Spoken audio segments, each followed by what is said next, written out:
And when I got back, because I said, yes, I'd be interested in doing this.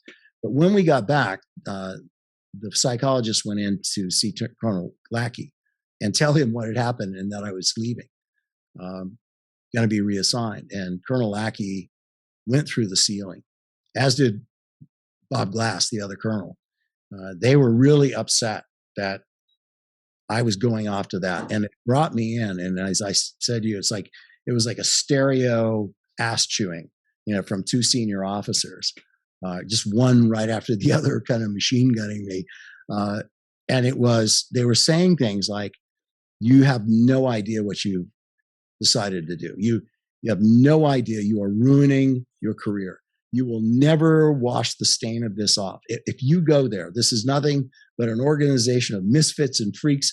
And if you go there, you will never be able to come back into the regular world to do what you do.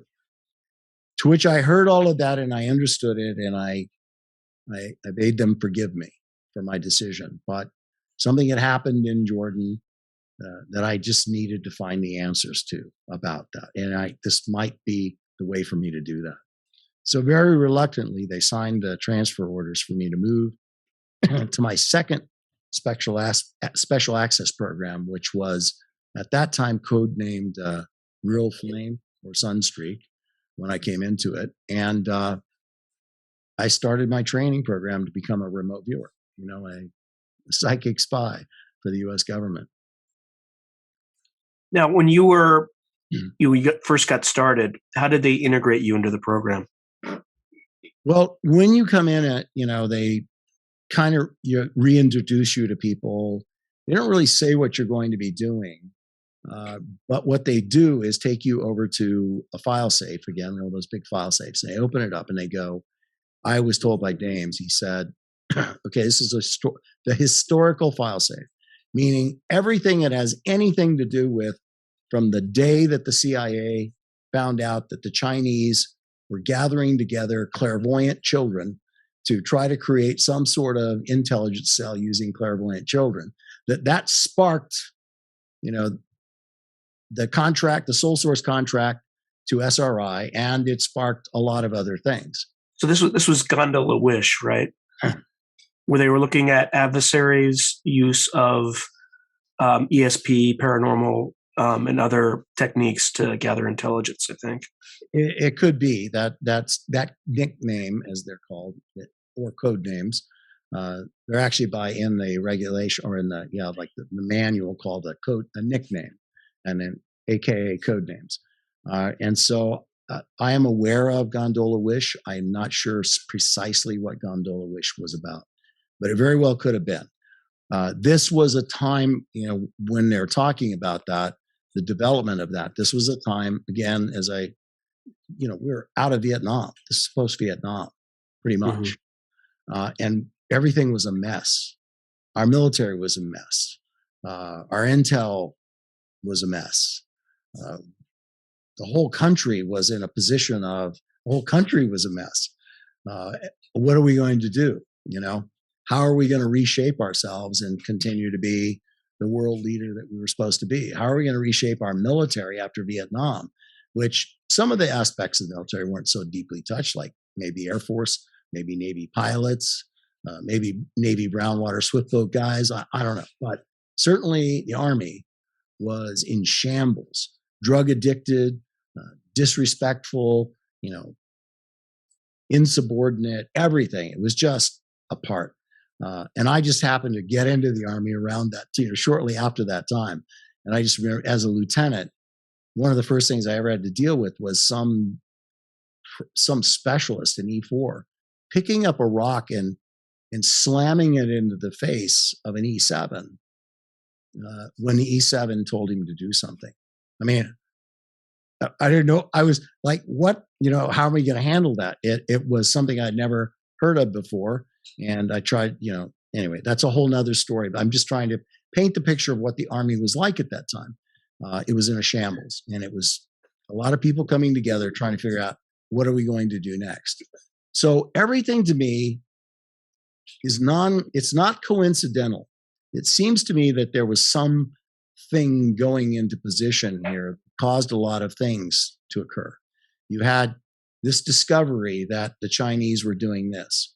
You had parallel discoveries that the Russians were doing something similar.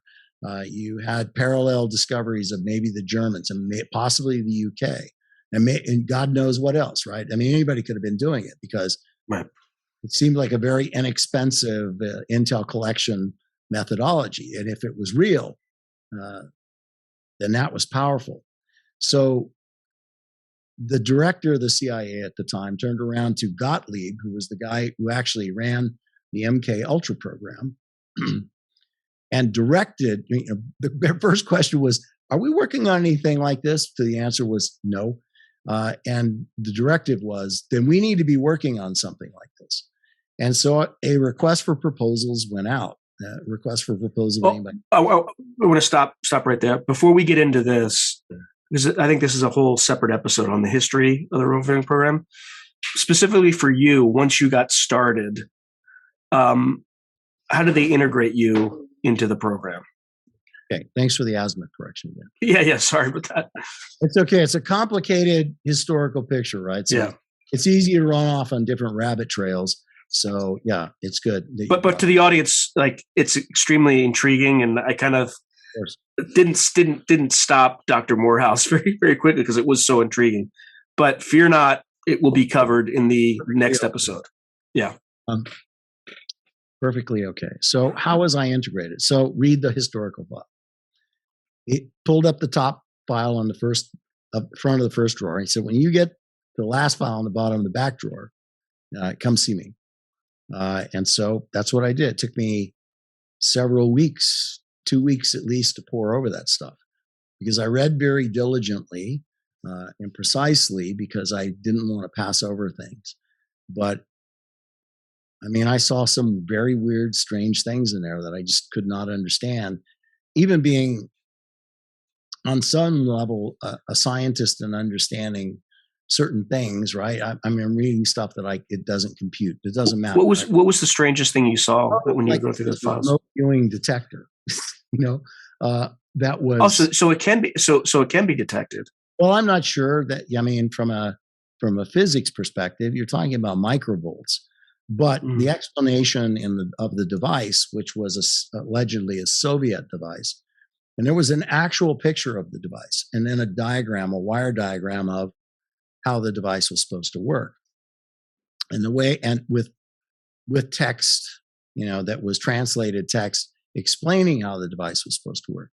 So this detector was supposed to be in critical briefing rooms and hang in all four corners. And it was supposed to be tuned to a threshold of waveform energy that would be in the room, like lights that give off a particular waveform. That's why. Okay, so was it tuned to a particular a range of wavelengths of a threshold, a high and low threshold, meaning everything within the threshold was what would be present in the room, like live physical humans. If there was a plant, if there were lights, everything else, there was a threshold of waveform expression of what was in the room, which was very advanced, in my opinion, at the time for what they were doing. And then the trigger was any measurement or detection of something outside the spectrum, either above it or below the spectrum, that then an alarm would sound. And the protocol in this was that the meeting would terminate and they would move to another place or do something else because it detected the presence of somebody attempting, whether with a physical device or with a remote viewing device, human remote viewing, putting themselves in that room. It's actually not how it works. As a remote viewer. Well, it implies there's an electromagnetic signature. It does. Right? At a certain frequency of light and maybe a certain amplitude of voltage, right? And before listeners, freak out like, oh, this is crazy. Just hear me. That's not how remote viewing works. But they didn't know that then. Right. They really had no idea. They thought very clearly that people were projecting like a phantom form that would be there listening somewhere. And indeed, that's how viewers sometimes describe it, but that's not how it is. When we get into the segment, we'll talk about the physics of this. I'll explain to you what actually is happening. But I'm looking at stuff like that. And it goes on and on, all these historical files, which were just about the movement of the development, the struggles in some ways, who was involved, when they decided to start using it, the whole INSCOM thing. It talked about grill flame. It talked about General Stubblebine, General Thompson, who was the director of Army Intelligence, and Stubblebine, the commander of Intelligence Support Command. Yeah, Intelligence Support, or Security Command, INSCOM. I can't remember exactly the acronym. And at INSCOM, there were things that were going on. It talked about the spoon bending stuff that was going on. So that's one of the reasons that Stubblebine got the nickname General Spoonbender, because he was quite literally enamored of all of these things, the idea of them, and was very aligned with the idea of alternative methods of intelligence collection. And was very happy with the fact that he was now kind of in charge of that stuff, with his buddy General Thompson supporting him all the way. And so you have 2-star and 3-star making this happen.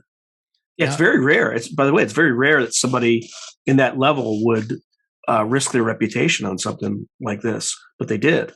Yeah, they absolutely did. It was interesting, but you could take it back to the same time frame when this was happening. And Representative Charlie Rose, who was a Democrat out of North Carolina, he was on the House Select Committee on Intelligence, and he says, in a discussion about remote viewing, as it was being explored starting in '73 and up to the point it was getting ready to be implemented as an intel collection tool, he says, "It seems to me there would be a hell of a cheap radar system. And if the Russians have it and we don't, we are in serious trouble." That's Rose.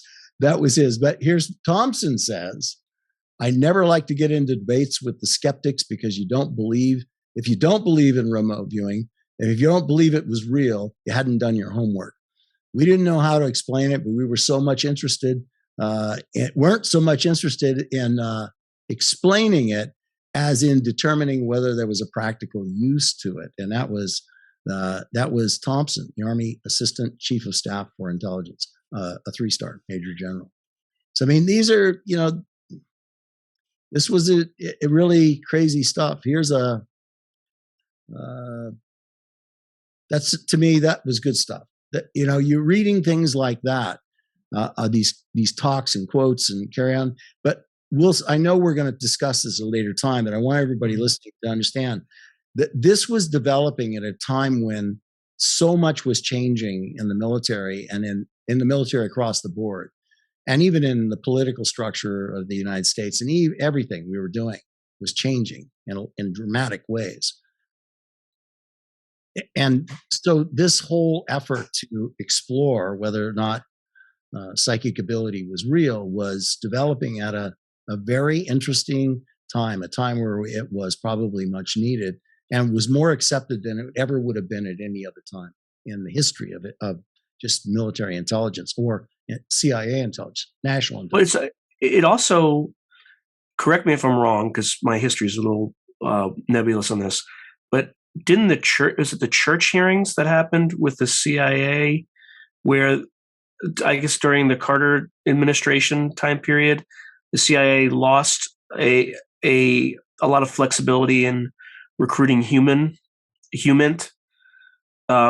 because they had hired assassins and things like that. So again, I'm just venturing this. Like, it's happening at a time when they're losing critical intelligence capability.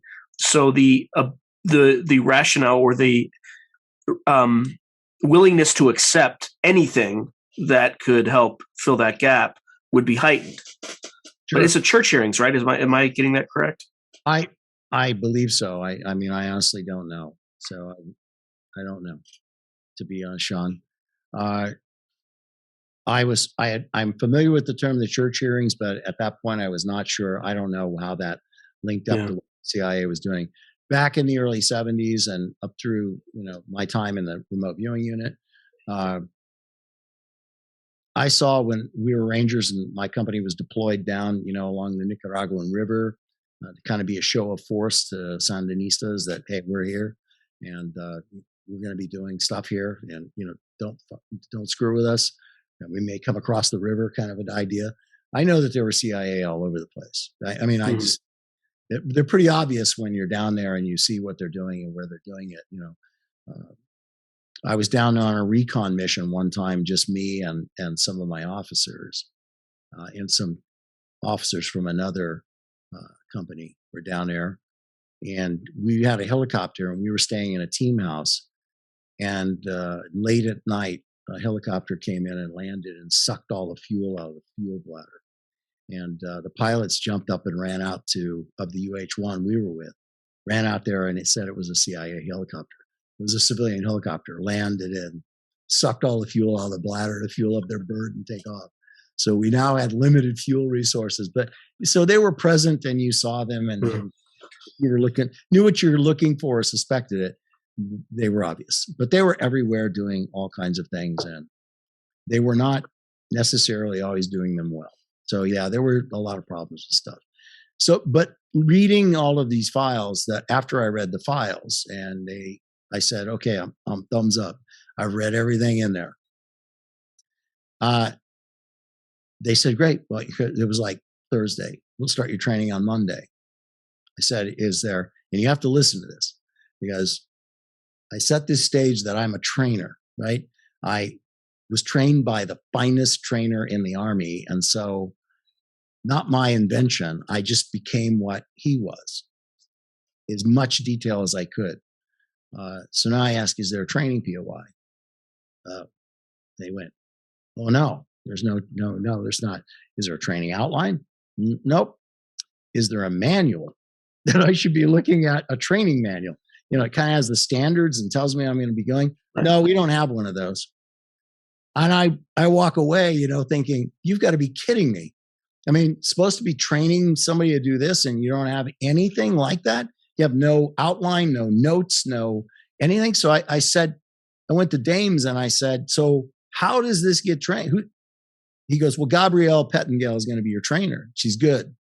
I said, but yeah, well, what format is she following? She'll give you exactly how she was trained. But no notes, again, he's like, no, we just don't have anything like that. Now I want to stop and say this. Aside from that just being ridiculous, that wouldn't have done, because here's the deal.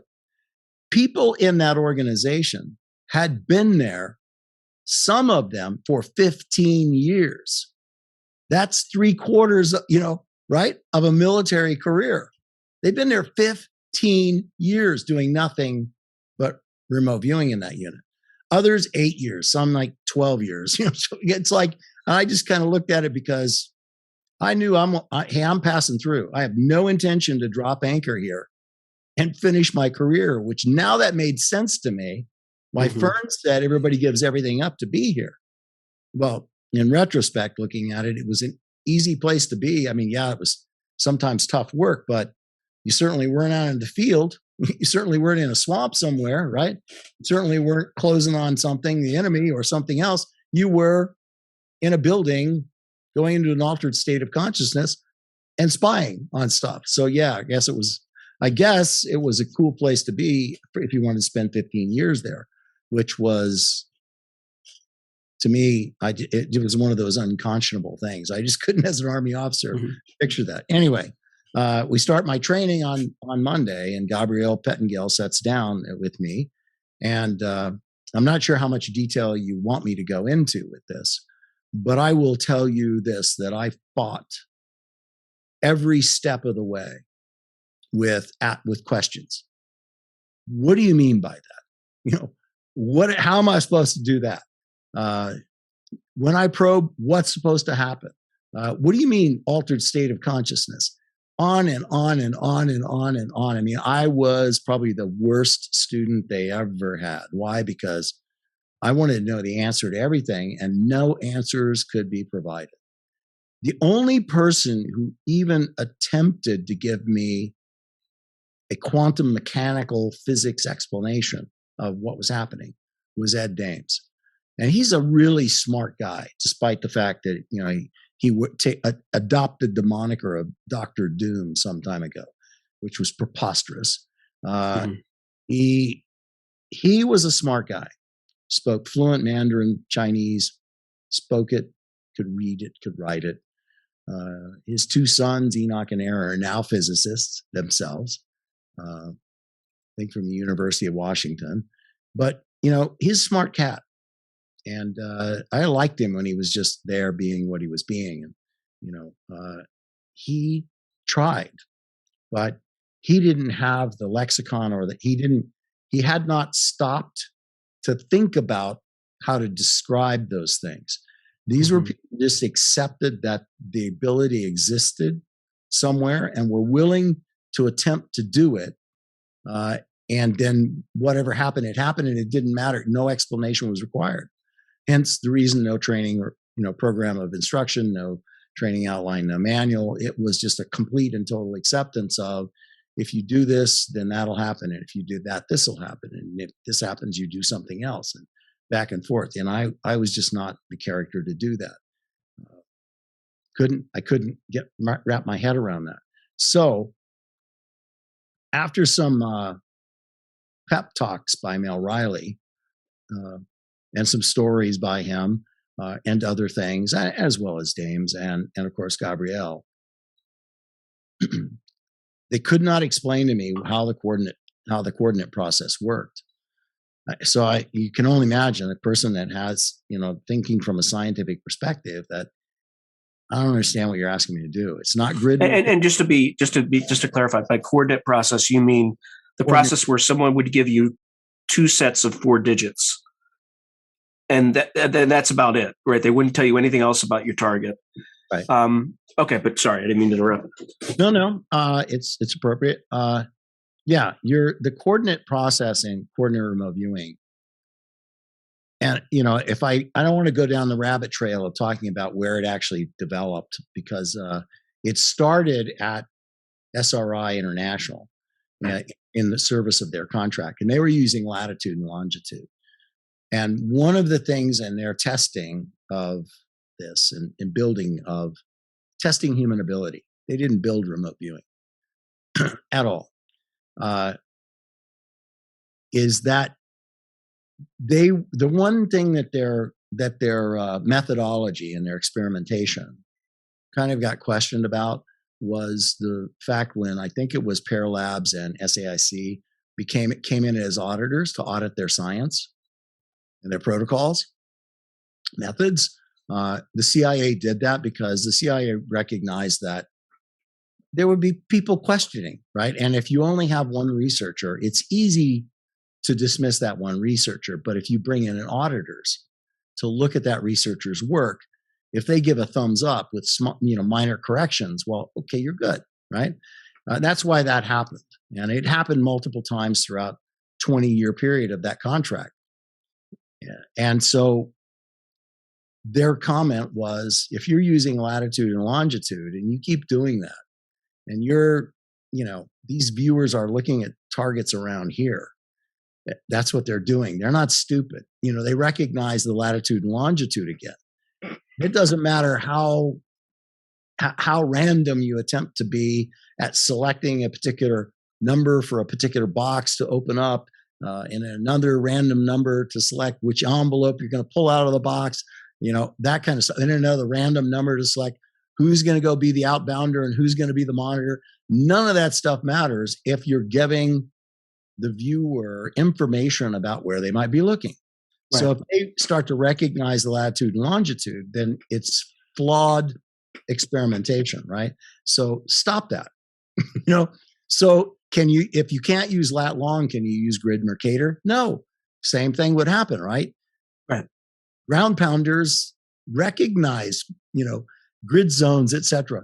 And you can't use Cartesian, it doesn't fit. So it has to be a random set of numbers that a person who is aware of the concept of that target assigns those numbers to that target, right? That's how that happens.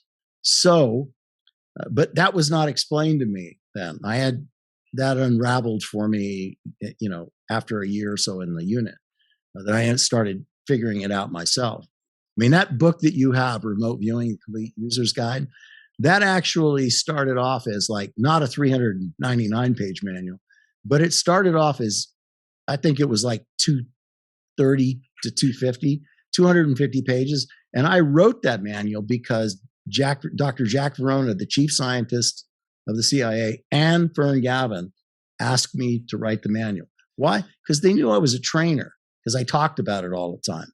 And I bitched about there not being a manual and stuff. So in the last 3 months of my time, they asked me to create that manual, at least in, it didn't have all the illustrations and things in it, but it wrote down the protocol and gave an example and that kind of stuff. And that was put in there. Much to the chagrin of the people that were there 10 years or 12 years or 15 years going, well, who the hell's this guy? It was only in here for, 3 years. Why is he doing this? And so I don't know if it ever made it to the training floor or the application floor, or if it just got tossed and somebody put something else in its stead. I have no idea. But it was there nonetheless.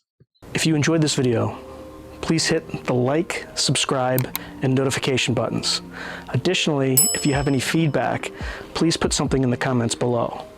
And lastly, if you want to watch the full episode of this clip, you can find it above. Thanks again for watching.